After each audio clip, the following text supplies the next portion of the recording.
Garnacho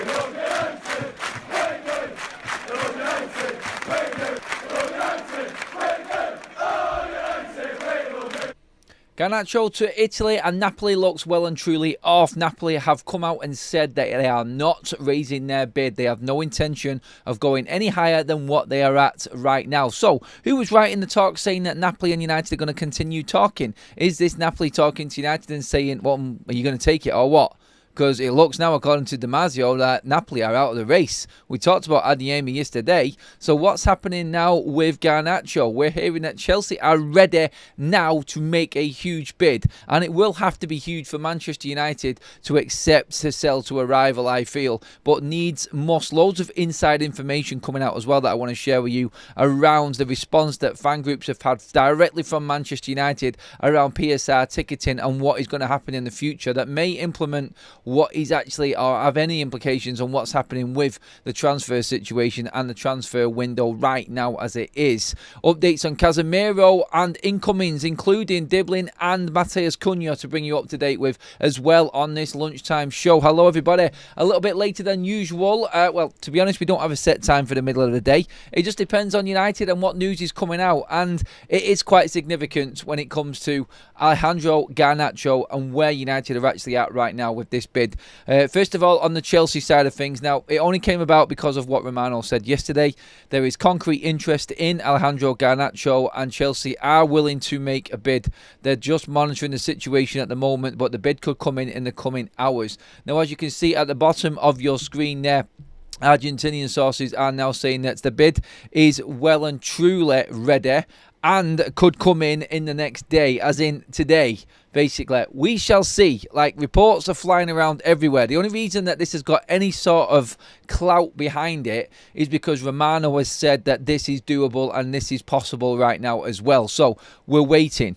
We have got significant news on the other side of things, though, from Damasio, who has said that Napoli are now not upping their bid. So it does look like they are moving away from it. Conte is not going to get his man. It looks like Adeyemi is the option for them. They haven't budged on their price.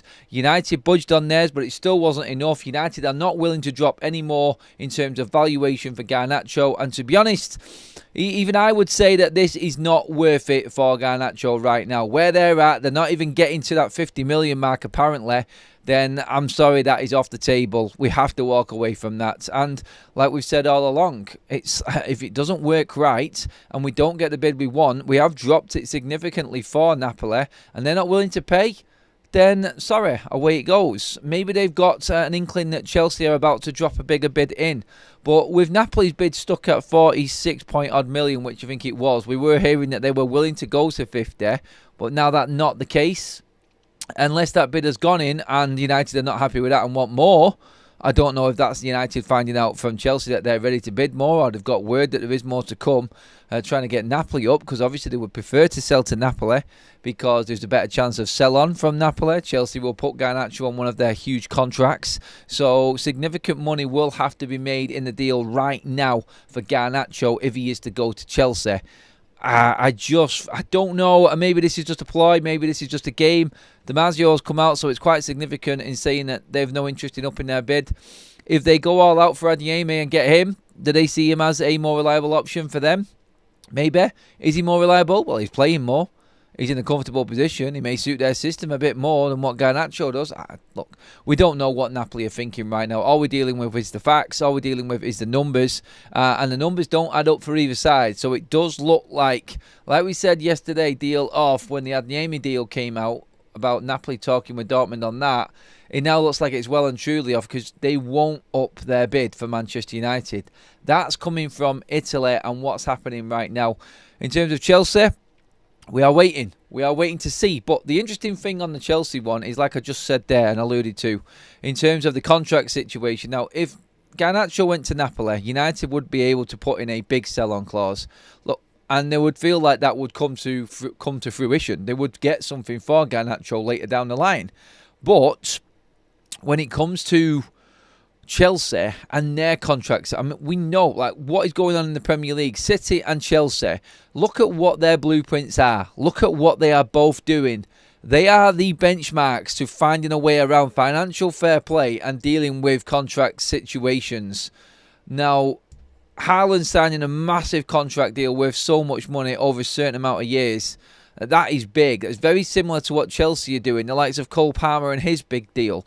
They are working it a certain way. So the only reason I'm bringing this up is, and not because I'm wanting United to put players on big contracts, but if United were to sell Garnacho to Chelsea, does that mean that that sell-on option diminishes because there's not really much chance with the contracts that Chelsea are throwing around that he's going to be sold on from Chelsea for any significant value?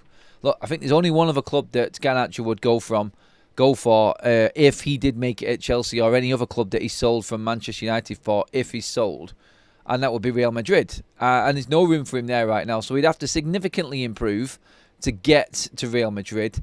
And if that was to happen, then United would probably be quids in. I'm guessing they'll put a sell-on clause if he does go to Chelsea, but don't expect us to see anything out of that anytime soon with Garnacho and the situation that Chelsea have got. Maybe they will cash into Madrid if he does do well.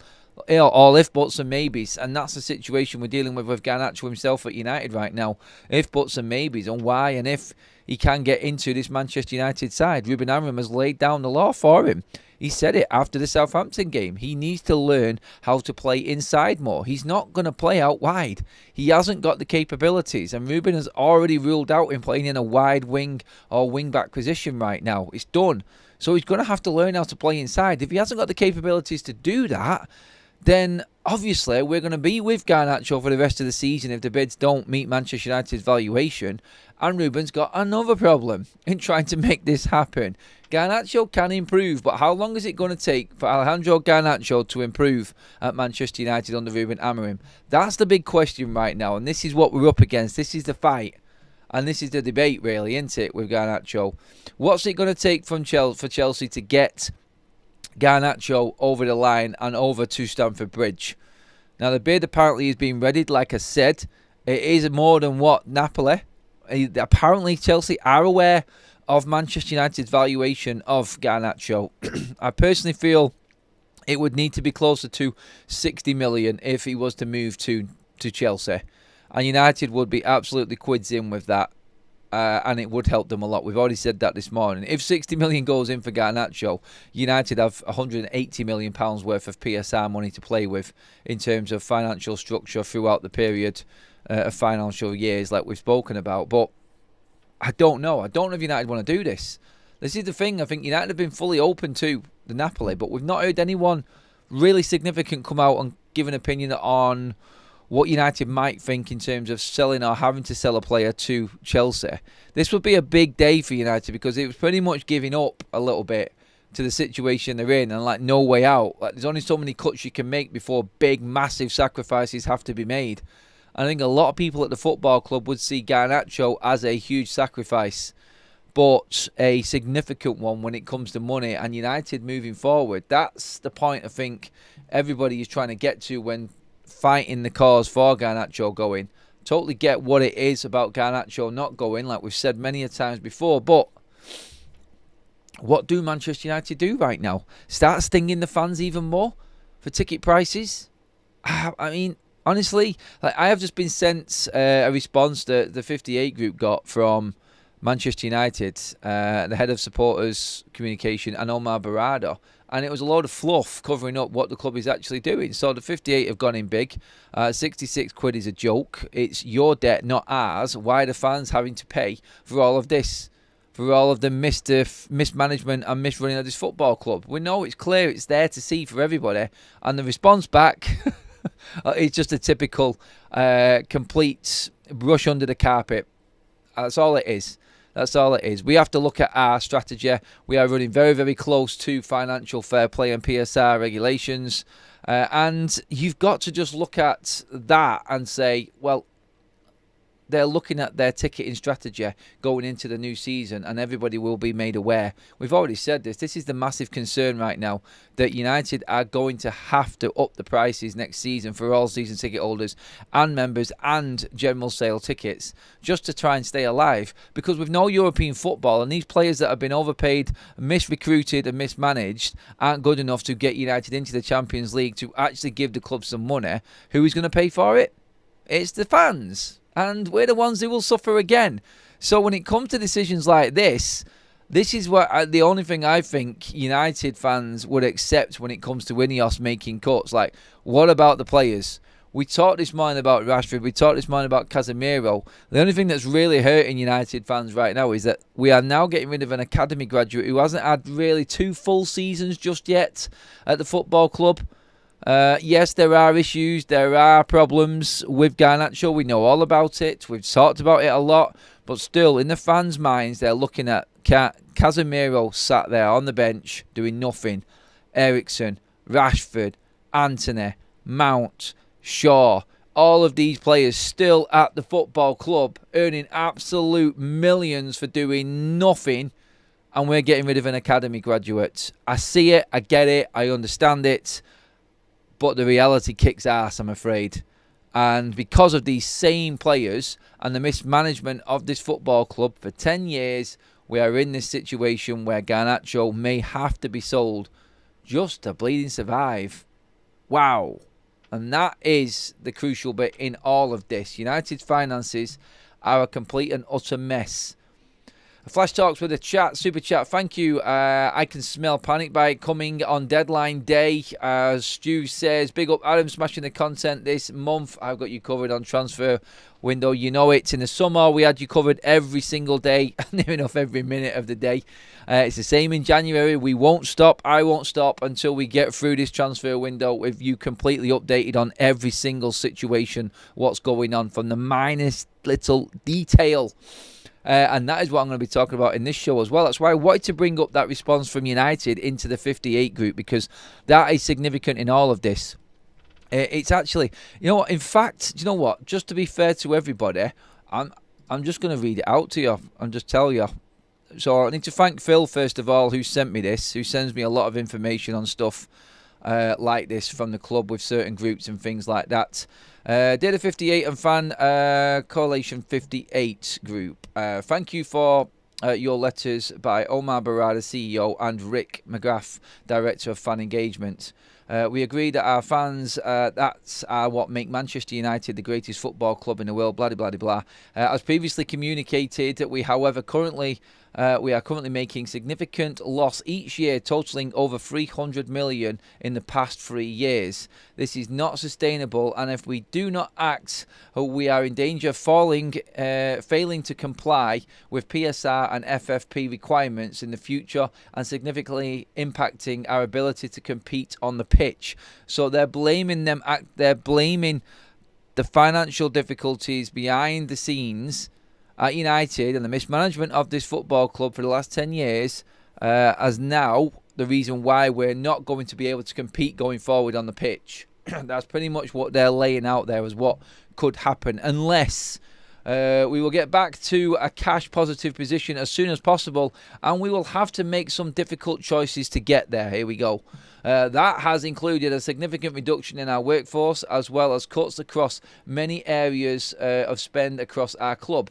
And none of this has been easy, but we believe it is essential to restoring financial stability to the club, which will underpin us, and we work to get back to the top of English and European football. We do not expect fans to make up all of the current shortfall, but we do need to look at our ticketing strategy to ensure we are charging the right amount and offering the right discounts across our products for our fans. It goes on to talk about a bit more in there, but that's the general sort of clout of that.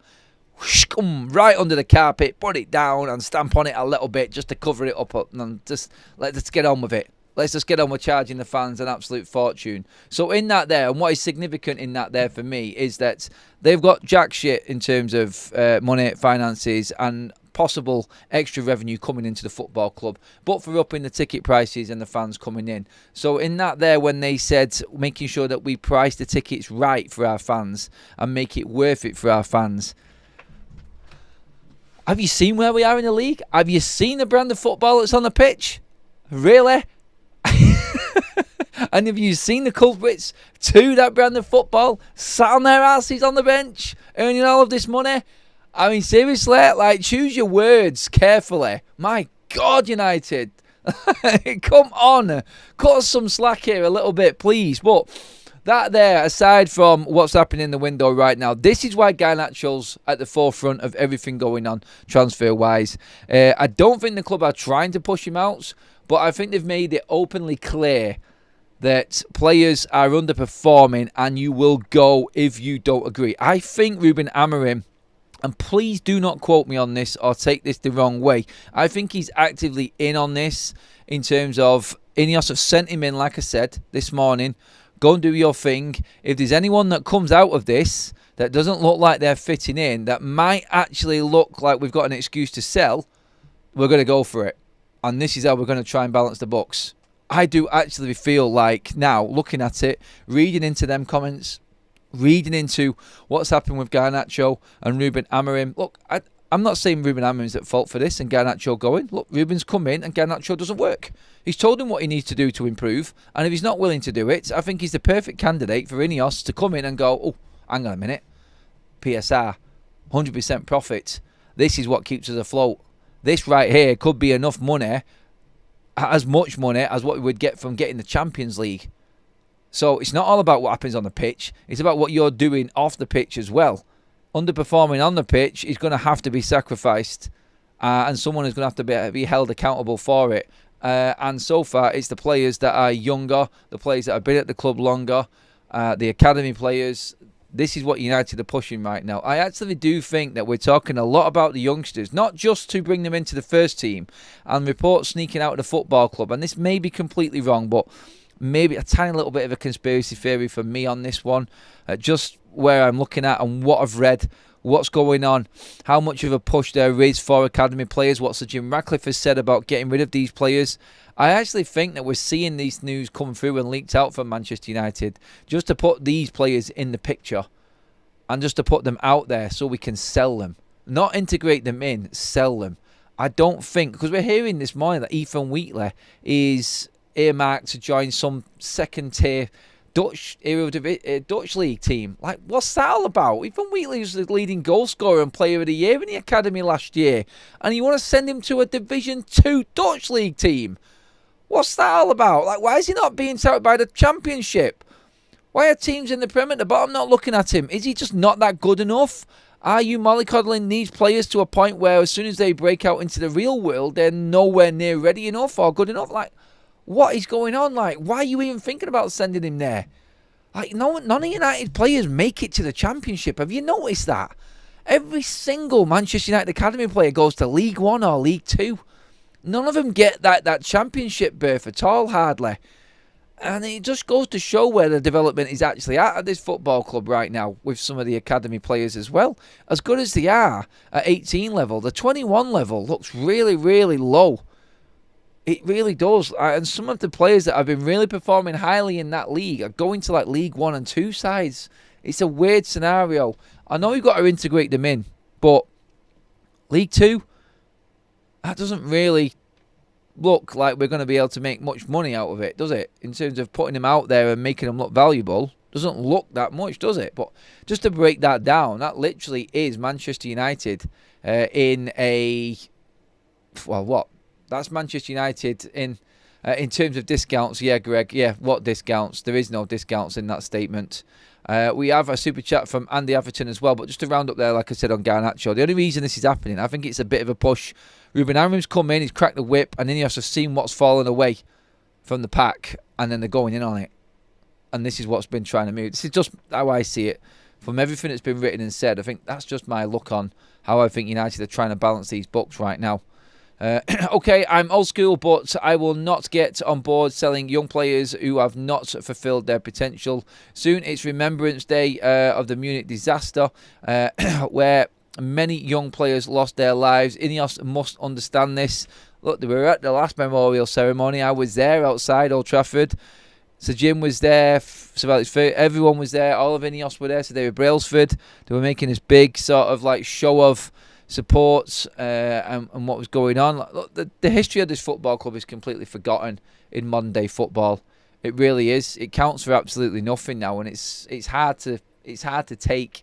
It is. It's not easy watching Manchester United sort of just completely crumble the way we are in modern day football. Knowing what we was, knowing what we stood for, knowing what was generated from this club, what actually came through and why we are so famous and so big around the world, gone.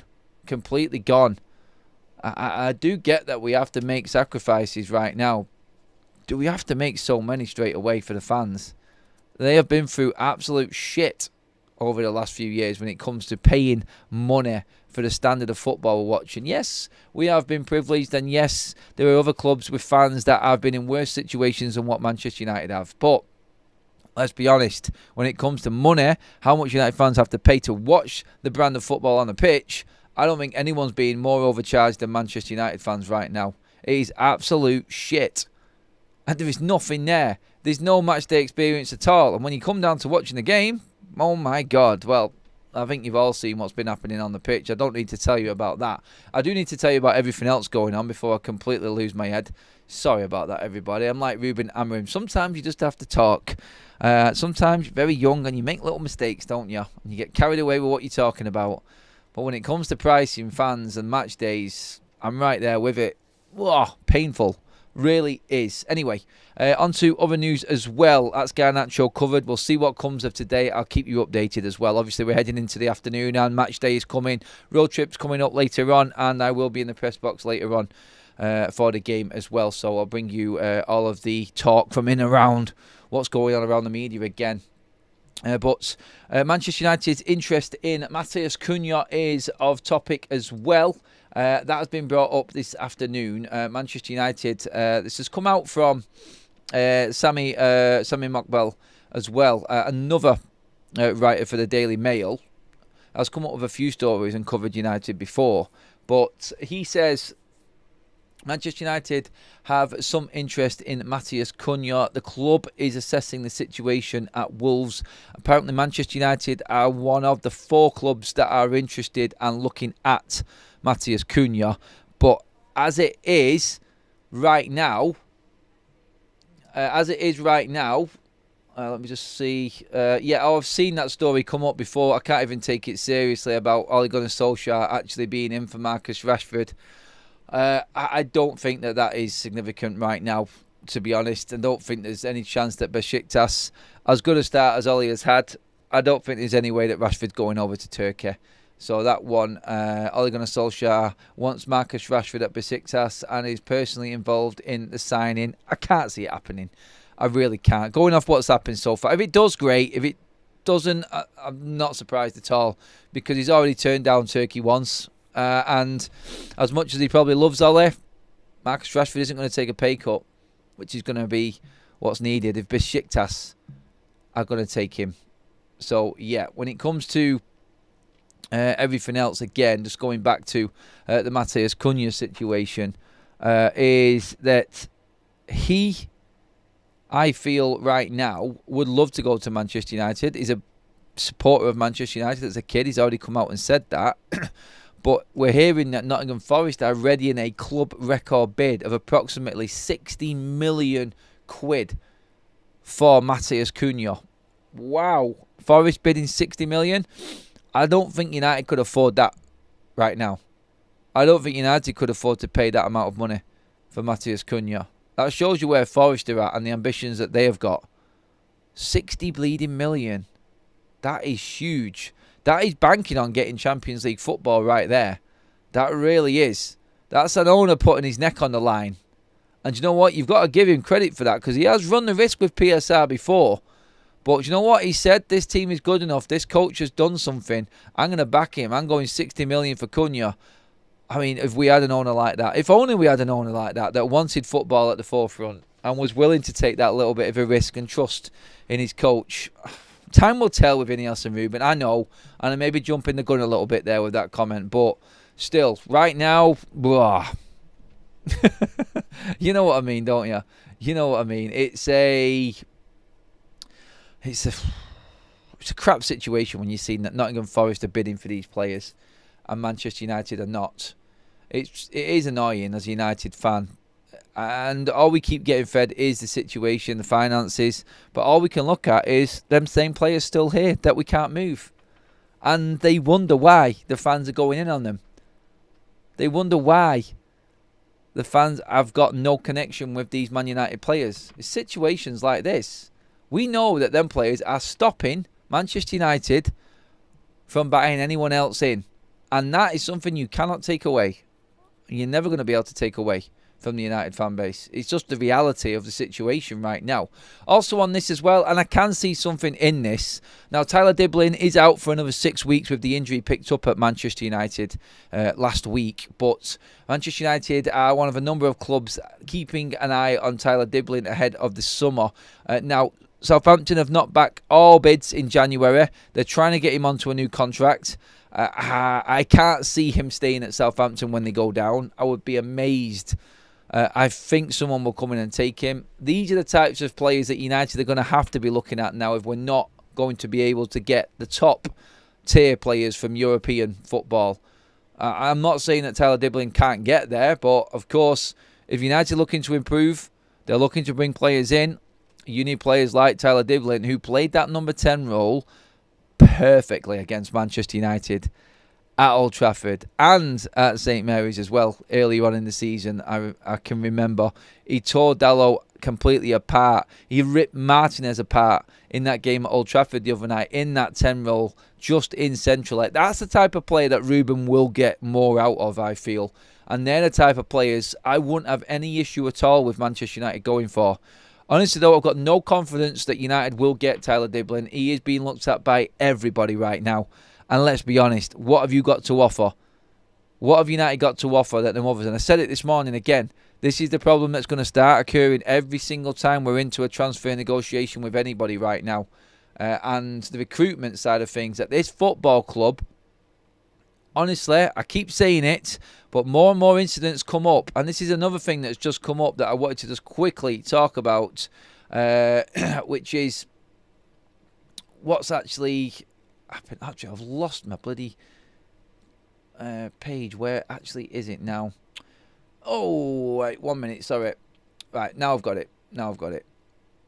This is something I wanted to read out to you as well, because this is a report on the player that City have just bought, and this will just annoy United fans again. There's a report online. I don't know if some of you might have seen this already, but it's a good little report. But this is Kuzmanov's agent. This is the young lad that's just signed for Manchester City that they spent a lot of money on. And this is his agent talking right now. The first interested club was Manchester United. In May 2023, United scout Nicholas Kilani was in Argentina, sorry for the pronunciation if that's wrong, was in Argentina for the Under-20 World Cup. After the second match of Uzbekistan in the tournament, he found my contact and wanted to meet me. What did he tell me? That Kuzmanov has the Manchester United DNA. That's when I realised he would end up at a big club. Why didn't it work with Manchester United? The scout made a detailed report, but head coach Ten Hag said not quite ready to help the team at this time. How much would you have paid for him back then, though, Eric? Seriously. We recently corresponded with Manchester United scouts. He congratulated us on the transfer to City, but regretted that the player did not end up at Manchester United. Again, what is happening at this football club? Honestly, I don't want to just bury Ten Hag while he's completely down or anything like that. But my God, how many years has this guy set us back in what we're dealing with right now? Honestly, wow. He was the guy that was going to lose us, Amad Diallo. He was the man that was turning all of these players down and not bringing them through. Honestly, wow. It beggars belief. Honestly, it really does. But again, that is the recruitment at Manchester United. And the situation that Ineos came into and why they have structured everything completely differently, I feel, is because of this. That veto, that say that Ten Hag has got. He said no to David De Gea. Sounded right at the time, but we had confidence that he was going to bring in another goalkeeper after United finished third and got a trophy and got in the Champions League the season before. Little did we know that most of these signings from that first summer of Ten Hag were pretty much panic buys because United needed to act very quickly because we was absolutely shit in the transfer market. And then he went and got Andre Onana. He was ready to get rid of Amad Diallo. He didn't want Manuel Ugarte. Kuzmanov, who's just gone to Manchester City, was turned down by Erik ten Hag at an early age when he would have cost peanuts. Peanuts. No, all of that money's gone into what? Yeah, another teenager. Rasmus Højlund. Oh, and what else did it go on? Yeah, that was right. A player that was out with a chronic hip injury for 3 to 4 months the season before in Mason Mount. Knock, knock. Murto, mate. Go get me Mounts. Oh, okay. Right, there you go. There's everything you want, Chelsea. We're not even going to look into it. Let's just waste all our money. Clowns running this football club. It's scary, isn't it? It really is. And, yeah, I feel like I'm on one a little bit here right now, but... Another super chat in from Andy. Thank you very much, mate. You didn't need to do that. Increased tickets, wasted money, hiring / sacking Dan Ashworth, sacked staff, stopped charity funding, sacked Alex, put ambassadors on reduced wages. The worst of all that kept the effing Glazers here. They are poisonous and must wake up. Oh, Andy, bang on the money, mate. Bang on the money. Thank you for the super chat, my friend. You didn't need to do that again, but really do appreciate that. But massively on point with what you were saying there in terms of everything that they've done. It just isn't. It isn't. It's not right, is it? It's just wrong in the way that Ineos are approaching it with the fan base. I get that completely. Daniel Longbottom has just renewed his membership. Thank you, my friend. Can't wait to get up to Old Trafford for the game tonight. Hopefully, Daniel, they will put on a show for you, my friend. And everything that I have just said is not there. And we get a performance and we win and we secure our place in the last 16 of the Europa League for you, mate. I'm not wanting to put anyone off going to Old Trafford, by the way. I want everyone to experience it because it is a fantastic old stadium. And on its day can be one of the best atmospheres around. All I'm saying is we've lost a lot of the heart and soul of this football club over the years, and it has come over the last 5 to 10 years as well. But you go and enjoy your night, mate. Get up there and get behind the boys and get that win for us, buddy. That's what's important, definitely is tonight. We will be starting to focus more on the football and what's happening tonight as we go through the rest of the afternoon as well, everybody. So make sure that you're tuned in again for later on. I will be on the road trip, and then obviously we've got all of the reaction. I think tonight I've decided to maybe sit in with Ruben tonight instead of going anywhere near them players. I don't even want to speak to any of them, to be honest. I don't want to give him a time of day. At Ruben I do. I think I'll just sit in on Ruben's presser tonight instead and do something a bit different. But yeah, stay tuned. All the content will be up just as the game's finishing, hopefully. And you will get my thoughts on what I'm praying is a Manchester United win tonight. God, we cannot let Rangers come to town and do us. Let's get into some more of your comments on this as well. Canivore says, if Ineos finish this transfer window with no ins and no outs, the fan base will go wild. I don't think they want this, or at least I hope so. Anthony says, burning money in the transfer market. What chance have we got as fans? Looking forward to the United Erik ten Hag book. Yes, by the way, Plettenberg came out earlier on saying that Erik ten Hag is still on Manchester United's books, even though he's been sacked by the football club. I want to cry. God, this football club. Honestly, we are a laughingstock, aren't we, when it comes to things going on. Oh, lots of work to do. Lots of work to do. Murto, get in your lime green mini with a black bonnet and get me Mason Mount at Tori Andre Flo now. Mr. Bean. I know the reference, mate. Good one. Chelsea wanting Choco is not scary. Is that Garnacho? Is that what you mean by that? Yes, I'm guessing it is anyway. Maybe a typo. What is scary is Baby Monster coming back and training and smiling like nothing happened. Now that is really scary. I'm guessing you mean Rashford on that one as well. Yeah, be interesting to see. Like, we're getting closer to kickoff now. Are we going to start seeing any rumours about whether or not Marcus Rashford is going to be in this matchday squad tonight? That's going to be an interesting one. Fans' ashes have been spread out at Old Trafford. It's home, says Owen. Stanley says, yes, United win is all that we pray for tonight. May the worst Man United team prove everyone wrong. I like it. I do. Yeah, when it comes to Then players that need to be moved on, and no ins and no outs. We talked this morning about Mr.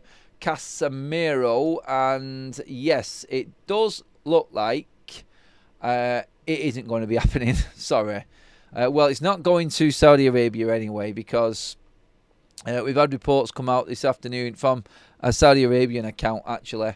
Al Nassr are not, in capitals, interested in signing Casemiro. He has offers from the MLS, but clearly, if there were offers, we've been hearing offers from the MLS for a week now, and nothing's happened with Casemiro. So I'm guessing nothing is going to happen. We've got now just over a week left, like we said. Tomorrow is another day, 10 days left. We're still waiting to hear on Dorgu and what's happened today with that extra bid. I'm just going to check through the news now, just to make sure we've not missed out on anything else that's going on. No, a few quotes coming out from Matthias de Ligt. Right now, I'll look at them later when it comes to game. In the game, yeah, and just the reports that I've already spoken about. Chelsea have prepared an offer for Garnacho. Yeah, we talked about that. Just to go over the top of the show and what's actually gone on and what we've been talking about, if you have just joined us, Chelsea have got a bid ready and are ready to bid in the next few hours, apparently.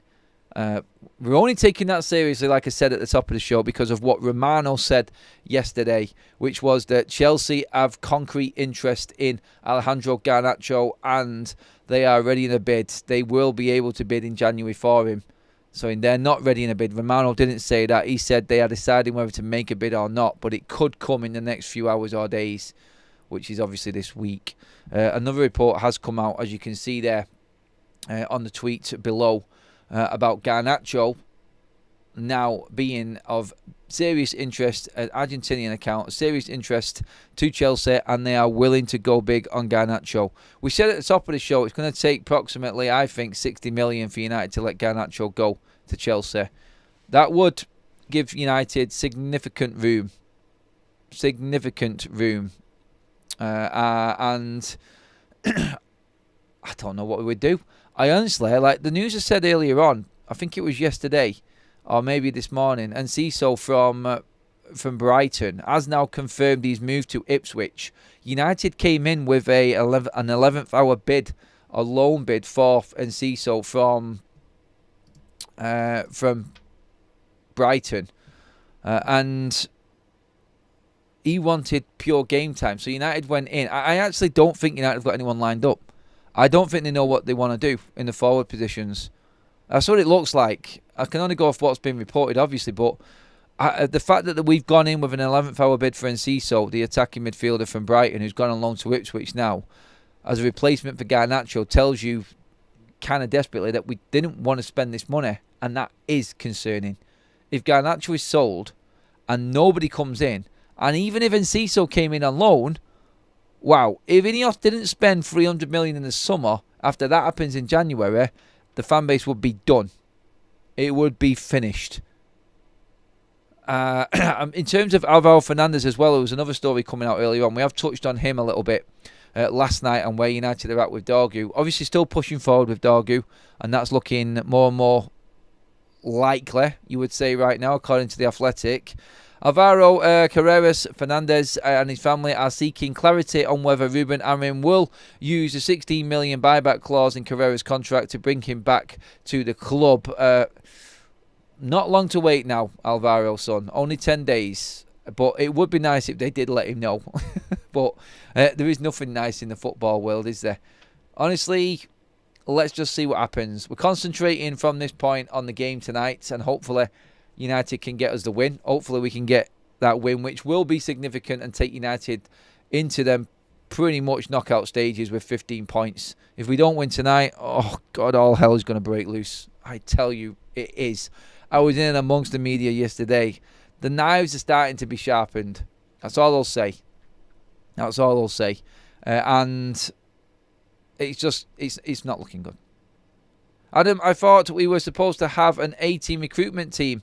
Well, we do, but then again, they can only give us what is out there. And then it's up to United to make the decision on how much we spend. It's like Vivel will go out, Wilcox will go out, scout these players, give them to United, and then Matt Hargreaves goes in and negotiates.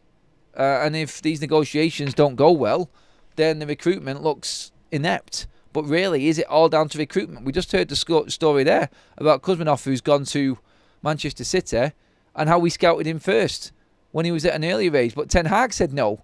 So this is the thing. The scouts actually do look like they're bringing these players forward.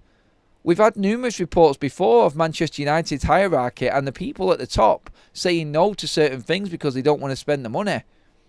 If this keeps happening with Ineos, then, whoa, there is going to be a lot of United fans that completely give up.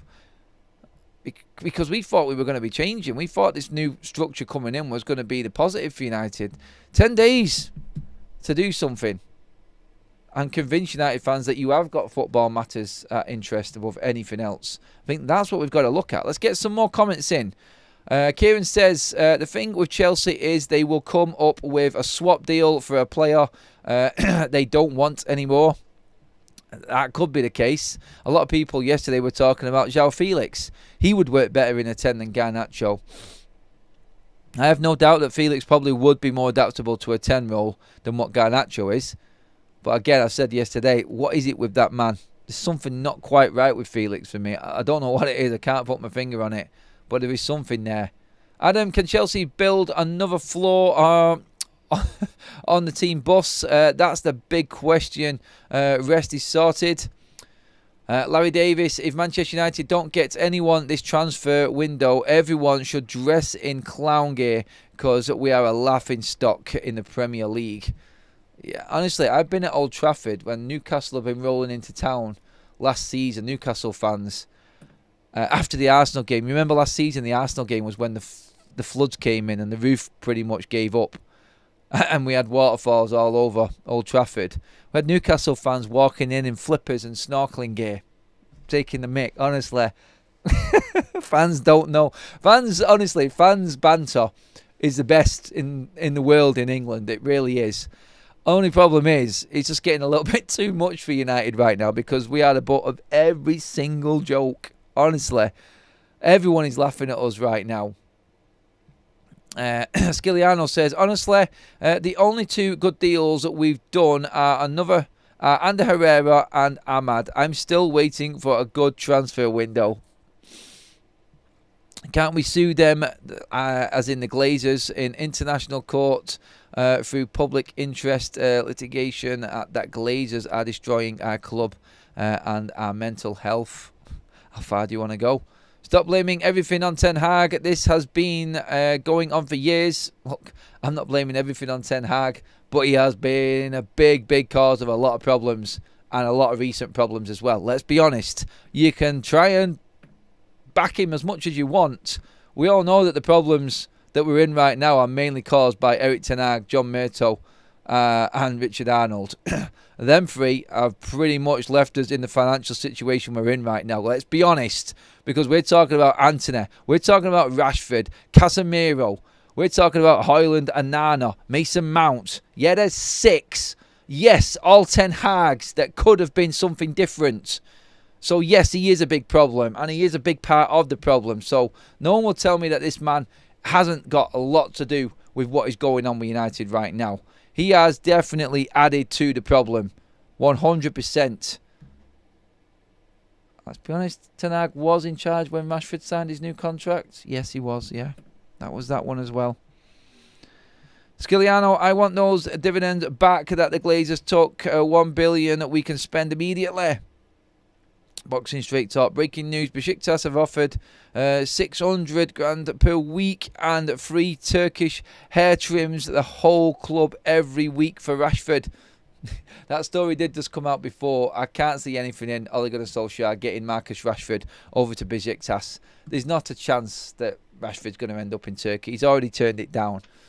Please give the video a like. Our second live stream of the day. I wanted to do a live one around this afternoon time because we won't be live tonight because we're at the game. I'll bring you all of the content from Old Trafford. We've got the road trip coming up as well. My thoughts on this game and what I think.